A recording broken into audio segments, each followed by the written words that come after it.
recording here. Okay, so welcome everybody to session two. I think we had a very lovely and productive session one. And so the homework was to go through the 12 and 12 and to sort of underline everything that that could be construed as an instruction. So we're making a list of instructions of how to work this step. Bill, were you able to watch the previous one that I sent you? Not yet. No, I'm sorry. Yeah, Okay, that's but I one have it, demerit, and one I will, demerit for Bill. and I will. Okay. Um, so everybody should have a kind of list compiled of what the instructions are. So that's sort of we're gonna once we get back to this, we're gonna start with that. I guess let me take a couple of questions before we jump into that. And then we can start to the homework assignment for this week will be a little bit simpler. Will be to take this longer list and and cull it down into your short list. Put it on your phone or 3x5 index card if you're more what's that term? Non-digital. And Mm-hmm. and then really start to practice this. So is there anyone who had any questions? I think Wendy, you had a question. Yeah, it was about the under earning workshop, though. Should I ask that here? Oh, Yeah, I yeah, misunderstood. I yeah. misunderstood. Um, no, I'm sorry. I'll deal with that in a separate one. I got confused. No worries. So many under earning things that we're doing. It's hard to keep track. Irons in the fire. Okay. So did anybody have questions with regards to this step study that we're doing? Hi, Evan. My name's Kate. Hi, Kate. Hi, thank you. So I wasn't on last week's call, so That's right. should I gather information from someone after this or I just I just put it on YouTube and I'll send out a link to everybody of the previous week. So Oh, fantastic. you can watch that. So Thank you. so the way this works is right, this is a free group, everybody's here and gets to do it. The requirements really are that you show up consistently and you do the homework and you stay caught up with it, right? Because we're doing this sequentially. So every time you come back, you want to be prepared for the next thing. Mhm. That's just kind of the deal. So that everybody's on the same page. So Kate and Bill are kind of joining us for the first time. But you guys have an opportunity to catch up before the next time. Um, did anybody sort of take any of these and actually try to practice it, to sort of go like, Shane, I see you nodding your head. What was your experience trying to practice this? How did you try to implement this in your life? I mean, I just kept referring to my list because I've got a lot of burning things going on. So I Good. just keep reminding myself, I admit I'm powerless. I admit my life is unmanageable. It's I can admit complete defeat. I've warped my mind to, I just been going through like tick, tick, tick, tick. And Good. and then reminding myself, but like I'm okay right here, right now. I mean, I'm I'm not, I'm worth more than the money that I owe. Right. Right. Absolutely. Um, and I think it was in the workshop. And I'm sorry I didn't mention the last one. What I really wanted to say to everybody is you should definitely go to the workshop. But when I sent out in the email, I didn't want to say it that strongly because it sounded like a sort of pitch for the workshop. But it was just like, because a lot of things we talk about in there are relevant to here, and it kind of puts some of it together in a way. But one of the things we talked about in the workshop was, what are we powerless over? And this is really important when we're looking at these ideas of what are we powerless over? Powerless over our thoughts, right? We cannot control what our mind thinks. And I would go so far as to say we are not the thinkers in our mind. And so thoughts one, and then the emotions that those thoughts trigger, we are also powerless over. Then we're powerless over the trauma that created those things, right? So the trauma is a sense the pairing of these wrong ideas, such as, let's take one like I'm unlovable as an example, right? That was fused early in childhood with a traumatic event. And then there's this interpretation by the child's mind of, oh my gosh, it's true. I'm unlovable. Nobody loves me. Nobody could ever love me. And that creates this sort of landmine inside of us that is going to get triggered from time to time all throughout our life. And if you look through your life, you'll see that happens to you fairly often. These are all sort of a PTSD response is a sign of absolute powerlessness. And one of the things we covered last week, for those of you who weren't here, was oh, I forgot what I was going to say. That when we're dealing with addiction, and in this case, we're sort of focused. These steps work for everything. We're focusing a little bit more on under earning, but I'm recording this so that other people can see it, and they can be working the steps on whatever it is, because the underlying issues, whether it's earning or alcohol or cocaine or gambling, it doesn't really matter, because every addiction is an attempt to not feel these terrible feelings. So what we're really powerless over when all is said and done are these terrible feelings that we can't shake. And we have all these different ways of medicating. And so we're getting down to what it is we're really powerless over. And one of the other things we're powerless over is that our body chose this symptom as a way to deal with our problems, right? Some people chose alcohol, some people chose something else. In this case, under earning fit us because of our family system. We all sort of got this role in our family system, whatever it is. I should be small, I'm a loser, whatever it is. And under earning is the best way to keep all of that intact and to keep us safe. That's why we're kind of sort of stuck in that mode. Okay. Any other thoughts or comments or observations about just doing this so far, or any questions that were lingering before we go into this? Okay, good. What a group. I love it. Everybody's on top of it. So let's go through then. I'm just going to read the list that I came up with when I did this assignment, right? And then as we go through, you can say, oh, well, I had this one, I saw this, or maybe you missed one. And so you can write that down. So what we do is we want to end up with a list that's all pretty similar. It's not going to be exactly the same, and it's not important that it's exactly the same. So the first one I have, oh, look, I'm raising my hand. Hey, everybody. Admit complete defeat is what I have first. And then I said dash at managing my own life, which you don't have to add that one. The next one I have is admit that I have warped my, and if you have something different or you feel like I missed something, just go ahead and shout out. This is a very informal group. So you don't have to worry about it. Just say, I've got something different, or is it okay that I word it this way? You know, we want to give you the sort of, we want to empower you to put it in your own language. We just don't want to twist the meaning, right? The next one, I hate this one. Admit that I've warped my mind into such an obsession for destructive thinking that only an act of providence can remove it. That one does not make my short list. It's just too long and convoluted. Accept the stark fact that my life is unmanageable. Take another view of this absolute humiliation. Okay, and I can see that there's one here that I missed.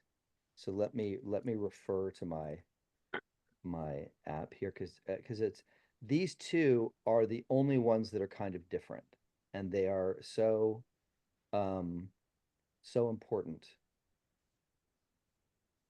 Give me one moment.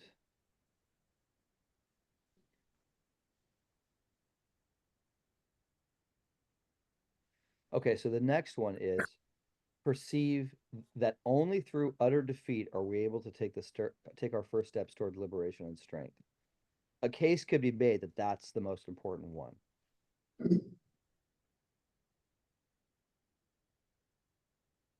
Because if we take this, and again, for Kate and Bill, we read the forward, and the forward says, when we live these steps as a way of life, it enables the sufferer to become happily and usefully whole.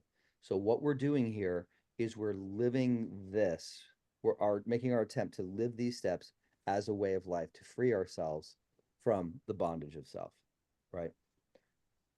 So that's a pretty strong statement there. We perceive that only through utter defeat are we able to take our first steps toward liberation and strength. Now, if you apply that across your whole life, that is not a concept that is very widely accepted in our Western world. People are not going around saying, you know what I'm really into? Utter defeat as a way to win, as a way to succeed in life. But that's the instruction.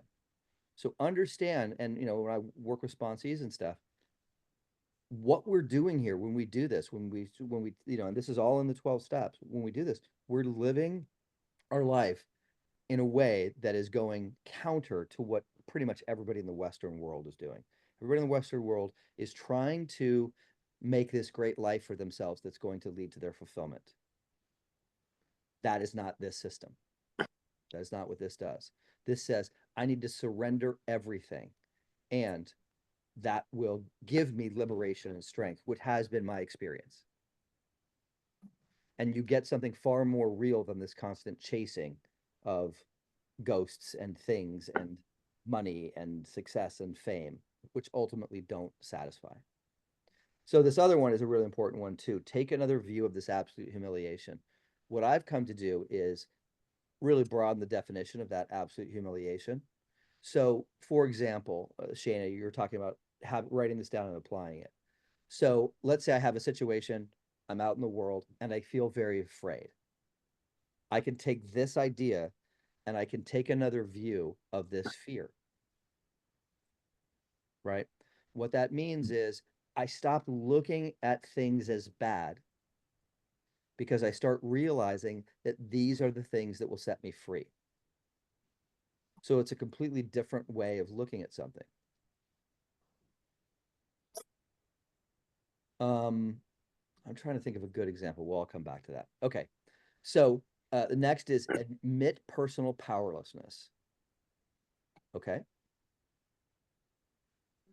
Humble myself. I think there's another one in here. Build a happy and purposeful life on the firm bedrock of personal powerlessness. Purple powerlessness. So again, the same concept of powerlessness paradoxically leads to a happy and purposeful life. So again, just to understand, that is the path of this, but it comes through defeat. It comes through laying down in the mud and not dancing in the winner's circle, right? It's not, you know what I mean? So it's a very different idea. Okay. Accept my devastating weakness and all its consequences. So let me speak to that just for a second. I didn't know I was going to do it this way, but it's kind of, as you guys write these down and choose your short list, you can use the ones that are really going to be the most powerful for you. Accept my devastating weakness and all its consequences. So when it comes to sort of failure moments in life, there's two ways you can go with it. You can say, oh, darn it, I ate that brownie again. And you can get mad at yourself on the one hand, or you can use it as an opportunity to see personal powerlessness. These are kind of your options. And what we often do is we go toward the self beat up. But understand that whenever you're beating yourself up, you are doing the opposite of the steps here, which is admitting personal powerlessness. Right? Okay. Find enduring strength by admitting complete defeat. Admit defeat. Are you starting to sort of see a trend here? It's once you look at it like this, it's incredible how repetitive it is, right? And it's very hard to misinterpret these instructions when you really look at it and break it down this way. It just says the same thing over and over again. And there's a couple other little side thoughts that color it. But basically, admit my hopelessness, admit my defeat, admit my powerlessness. Okay. Swallow and digest this unpalatable truth. Realize how hopeless I actually am. Admit my hopelessness. Then there's one in here that's like, that basically recaps all 12 steps. I kind of leave that out, but it talks about, what is it? It just goes through, it says, confess to others and yada, yada. It's just a breakdown of the entire 12 steps. We want to focus just on that. And this may be the most important one. Hit bottom. Right. It says in the same chapter, it says, this is the main taproot of our society. Hitting bottom is the most important concept in all the 12 steps. If you do this first step correctly, if you do it right, if you do it thoroughly, if you really surrender, the rest of the steps, honestly, in most cases, really take care of themselves.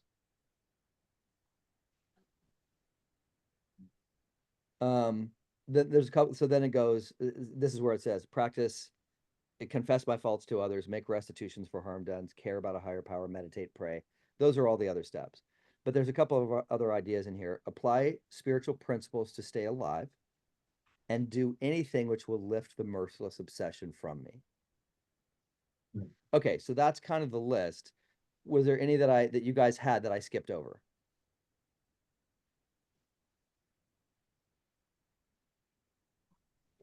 Evan, can I just say something, just to share with the group something that you said the last time that I found really valuable? Sure. Was just when you're talking about taking another view of this absolute humiliation. This is kind of what I'm focusing on. Is you said it's about seeing the value in hitting bottom, Mm-hmm. and that taking another view means treating a problem like your next spiritual awakening. And that's really like that's that's what I'm like holding on to here. Good, absolutely. I mean, Yeah. it says that in no uncertain terms in these steps. If you read it, you cannot really come to another conclusion. That's why it's so important to do it this way. We're studying this book because this is the book that was written 15 and a half years after the big book, after they had 15 and a half years more sobriety. And they realized that in the big book, it's not really that clear how to work these steps. It's just not that, you can't sit down there and get the instructions. So they wrote an instruction manual. Now, unfortunately, it was still the 50s, and so they didn't write it as clearly as they could have and said, do these things. But that's why we're going in through and doing this work to extract what are they actually saying. And once you look at it whole like this, it's very hard to interpret it any other way than the key to a happy and purposeful life is to see your powerlessness and hit bottom. So what we need to do is we need to have an entirely different view around hitting bottom, because most everybody has the same view. If you've been in the 12 steps a long time, you probably have hit a bottom, and it probably has changed your life for the better. And then you've said, I don't ever want to do that again. Instead of taking these same ideas and using them again and again in every aspect of your life. So what this is saying, if we're talking about applying these ideas, is we need to hit bottom in every place in which there is not flow in our lives. It doesn't matter if it's relationships or an addiction, anything, it doesn't matter. We need to hit bottom. We need to surrender all of our ideas about what this should look like. And this is not natural and comfortable for our egos. And it says, I don't know whether it's in the big book or the 12 and 12, probably the 12 and 12, but it says each of these 12 steps asked us to go against our own personal instincts. When we get a flat tire on the road, our instincts usually are, this sucks, and some version of, why is the universe out to get me? All right. Instead of saying, why is this here for me? That's another way to sort of interpret this. This is here for me. The feelings that it's bringing up are here for me to see my triggers, to see what my trauma really is, to unearth it so that I can start to see it. So I have a little rant or a little, I don't know, what do you want to call it? Sermon on this idea of seeing as admitting. So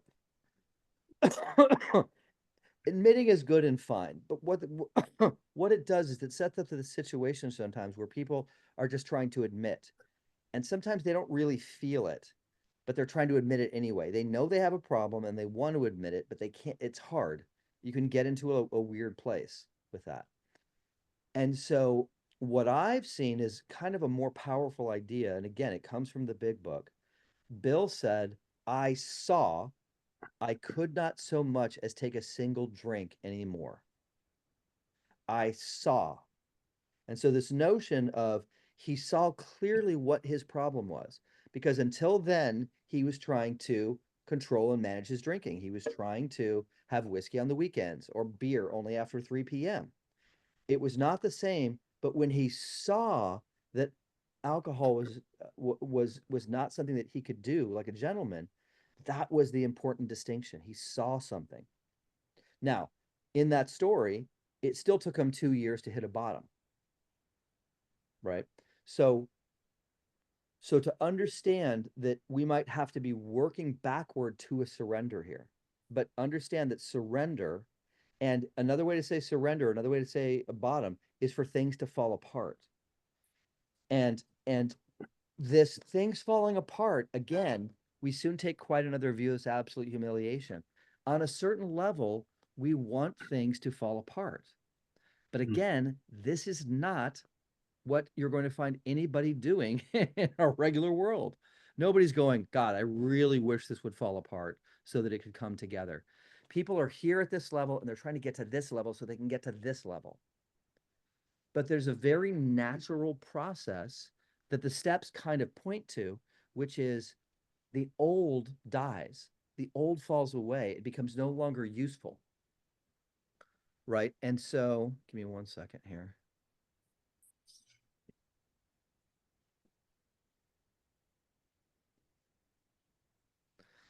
Totally lost my train of thought. Right. So people resist things falling apart. Just again, that's our natural instinct. We're trying to hold it all together. But when you start to understand that something falling apart is just the beginning of it really coming together, you start to open yourself. And the whole point of all this is we cease fighting anything or anyone. And when we're talking especially about our feelings, you can kind of get a sense of how important that is, right? We have all of us been running and hiding from our feelings for so long. And this is what creates this sort of addictive cycle. So what we're doing is the opposite. We're going into these things. We're going into the things that seem so terrible, like they're going to destroy us. But they're not. They're just paper dragons. They seem scary. These really intense feelings, they seem like they're going to hurt us. But, when we start to get to the second step, we're going to start to move into those energies and we'll start to see that they don't hurt us. And it's the resisting. You cannot resist feelings individually. You can either allow whatever feelings there are to come out or you can numb out. But you can't say, I'm not going to feel fear. I'm just going to feel joy, even though that's what almost everybody's trying to do. It just doesn't work that way. I learned that very clearly in acting class. I'd be ready to go on stage. And if I had fear and I tried to suppress it, I went on stage and I was dead. Nothing could come out because I was trying to block that fear. Instead, when I would go through and I would embrace that and I would allow it to move through me, I had access to everything. All the colors of the rainbow could come out because the system is open. So that's what we're trying to do is we're trying to open the system and we're trying to relax into life and trust life. Because the reality is we don't trust life. We don't feel safe in life. We feel like life is out to get us in general. Okay, so the key is seeing. And more important than amending your behavior or changing your behavior is seeing the emotions that drive that behavior. So it's more important to see the fear we have around money than it is to get a good job, right? The good job, in a sense, can cover up the fact that I have all this fear about not having enough money. We want to get down to that fear and that terror because that is the thing that's creating the smallness in our life. And until we address it directly by bringing God into it, it's going to stay stuck. That's why we're doing it this way, using the steps, because we need a spiritual awakening that can revolutionize this because we cannot change these thoughts and these feelings and this fear around money by ourselves.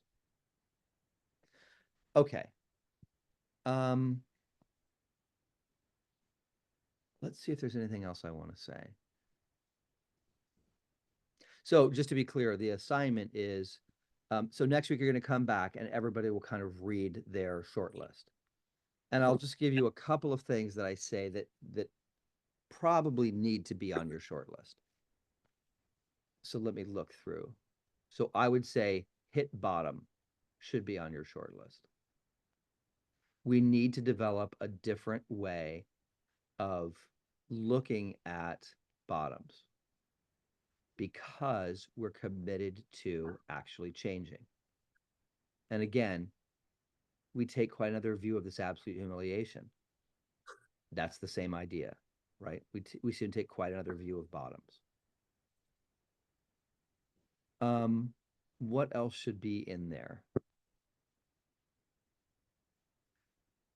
Probably, I would say both of these. Take another view of this absolute humiliation.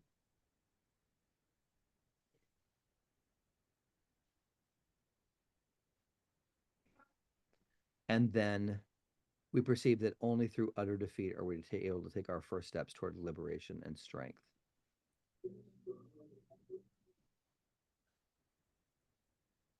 And then the rest, I would say, are kind of, you have to have some versions of admitting your hopelessness, etc. You want to find the ones that speak to you, the ones that make a difference. And then I guess, does it make sense? Because I think this was the breakthrough for me, is even though these things are kind of difficult to do, there's still, you can kind of do them. So if I'm looking at my list, so let's say,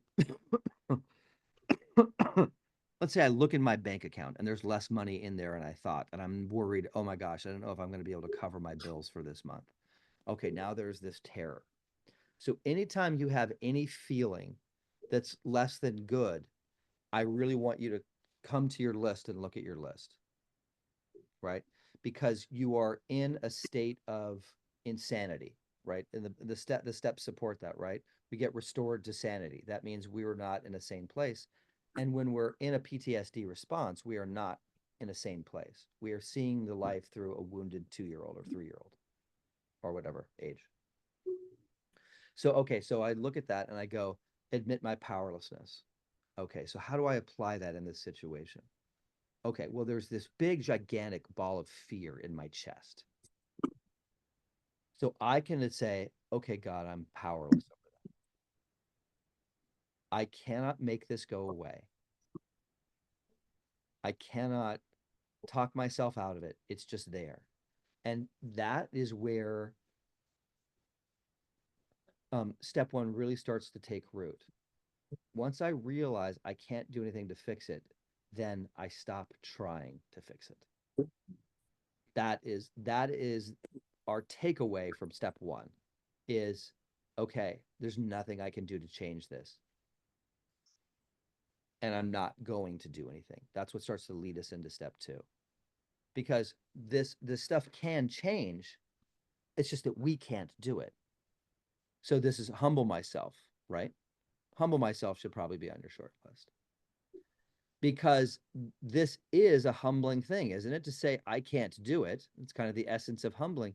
And I'll tell you, in my experience, I don't know of a better human emotion than humility. Now, it's not like I live in a constant state of humility, but I've definitely touched that feeling a good 4 or 5 times, and I find it to be the sweetest and best of all human emotions. And the feeling of it is this: it's like, oh my gosh, I don't have to do it. I really can set this down. It doesn't have to be me. And this feeling of relief and relaxation of something else can handle it is sublime. Right. And these are the states we want to get into when we really let go of something. And so I probably have said this, or maybe I even said it last time, but I'll say it for the new people, is if we boil the 12 steps down to one sentence, it would go like this. Whenever I take my hooks out of something, the universe immediately starts to heal it. And the corollary to that is probably even more poignant. And that would be something along the lines of, until I take my hooks out of something, the universe cannot heal it. And so,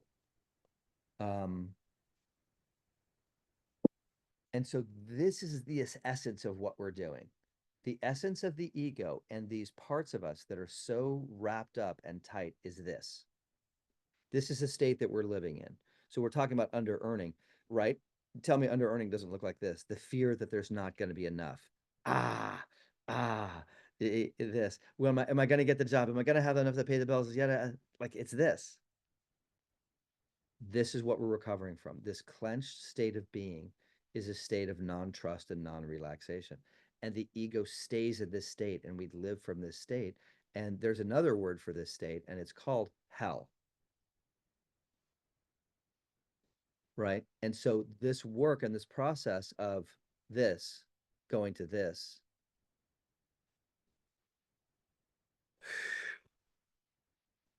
now we can start to breathe, and the energy of the universe can start to flow through us. So anywhere where you have a block in your life, something that's not flowing according to the way it should be flowing, right? Where there's not a natural flow. And I'm guessing all of you have some of these parts of your life where you have flow, whether it's you have lots of friends and that's not an issue. That's what flow looks like, where your life is expressing itself and it's not a problem. And then we have this area in money where it's not flowing and you feel that tension and tightness. All that means is there are blocks here, big, gigantic, energetic blocks in the form of fear, in the form of clenching that are blocking that flow. And we're taking this process to find these blocks, bring them to consciousness, and bring our higher selves / God into these feelings to have them be healed. Easy, simple. Okay.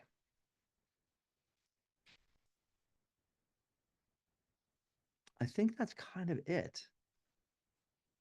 I don't think there's more that needs to be said.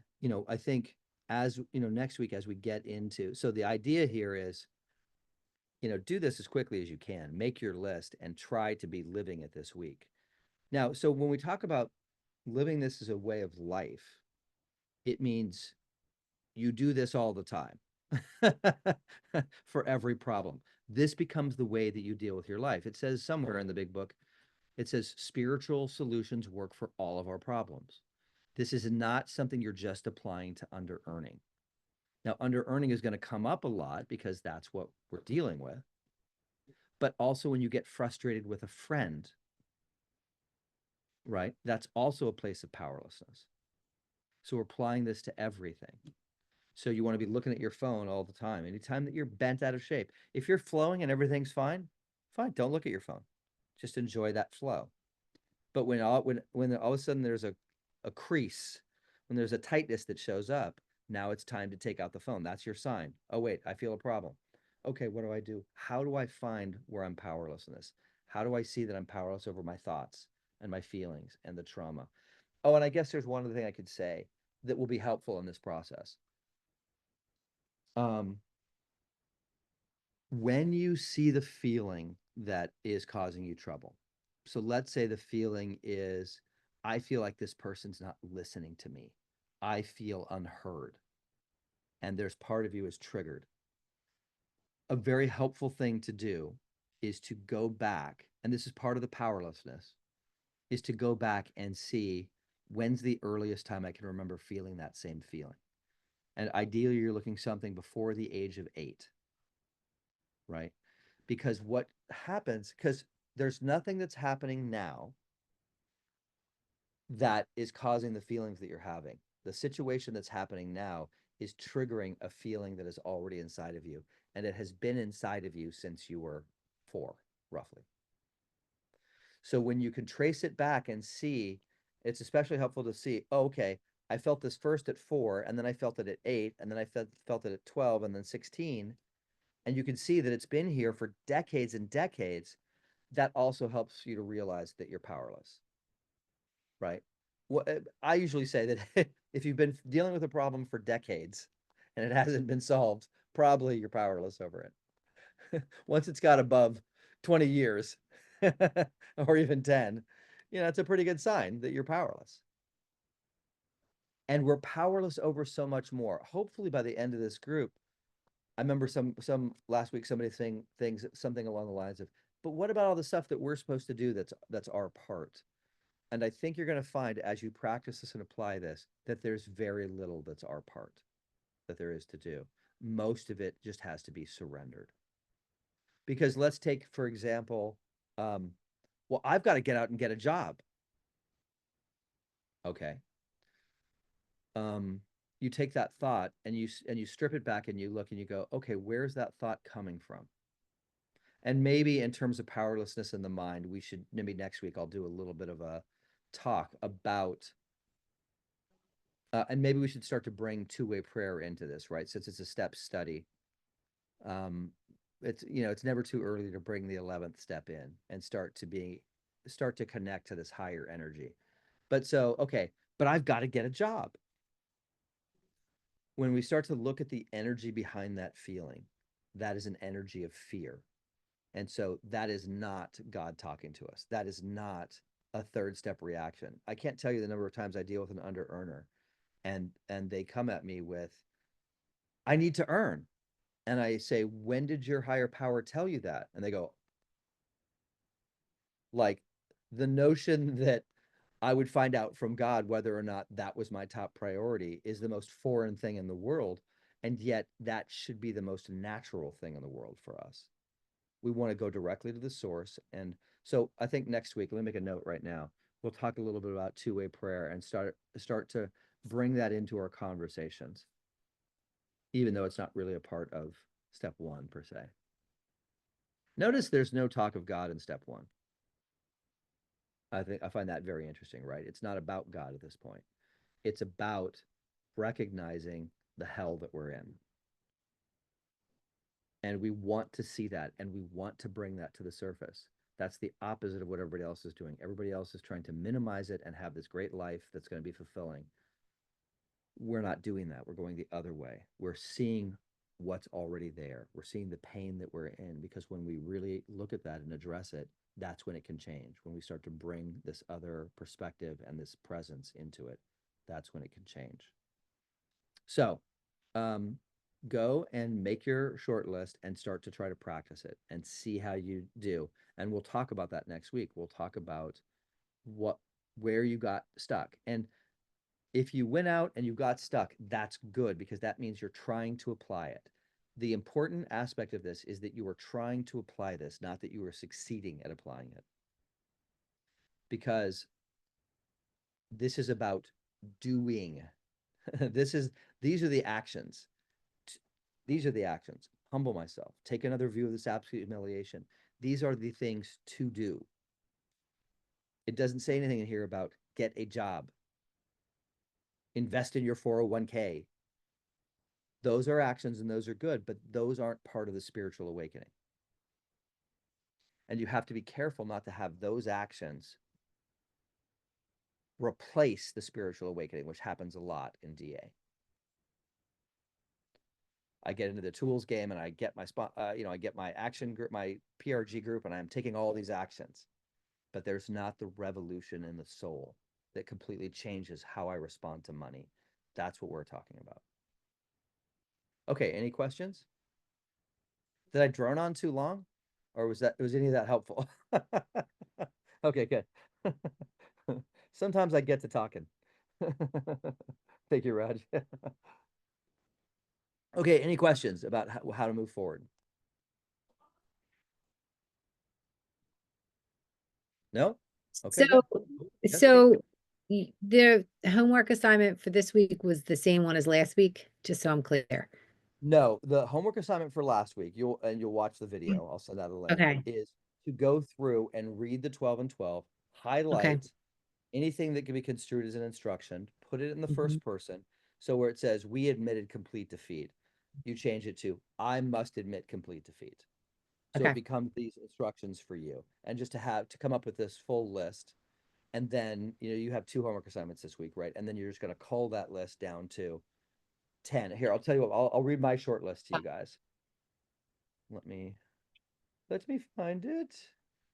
Hold, please. But this was only for step one, right? Only Not for the step whole- one. Not the whole book. Only for step one, absolutely. Yeah. Admit complete defeat. Take another view of this absolute humiliation. Admit personal powerlessness over everything. Humble myself. Realize how hopeless I actually am. Hit bottom. perceive that only through utter defeat are we able to take our first steps toward liberation and strength. See, that's really helpful to have this list. When I have a problem and I read, we perceive that only through utter defeat are we able to take our first steps toward liberation and strength. I can't tell you the number of times a sponsee will call me and go, I'm doing great. And I go, oh, well, that's too bad, because now we're not going to get any work done this week. And they call me and they feel like a failure, and they go like, God, I just feel like nothing's working and nothing's moving. And I'm like, hallelujah. That is what it says right here, doesn't it? Admit my personal powerlessness. See that it's not working. Admit that it's not working. So it's very difficult to get your mind oriented, because it's like we're so used to like wanting things to go well, but all the progress is made when it's not going well. And you have to start to appreciate the fact that when it's not going well, it's actually really helpful, because we're undergoing this process of, and again, it's a very natural process. I watched my son go through it. He didn't apply the 12 steps. He was being bullied and he reached a crisis point. He felt very bad. He felt like suicidal. And I was like, oh my gosh, what do I do? And we just sat with him, and he started to discover things in himself, and he found a way to walk through that. That was a bottom. He hit a bottom, and out of it grew an inner strength that we get to witness today, right? So allowing the people in your life to hit the bottoms and to have this revolution inside themselves is a very natural process, completely independent of the 12 steps. I can look back now and see the number of times, there were probably 3 or 4 times before I got involved in the 12 steps where I had a real legitimate bottom and I was changed. But it goes better when you understand the process and you go with it and you don't fight it. You can save a lot of pain and turmoil by allowing yourself to fall apart, because all it is the ego that's falling apart. Okay, so I wanted to make a note next week to talk about. Okay, so we want to talk about two-way prayer.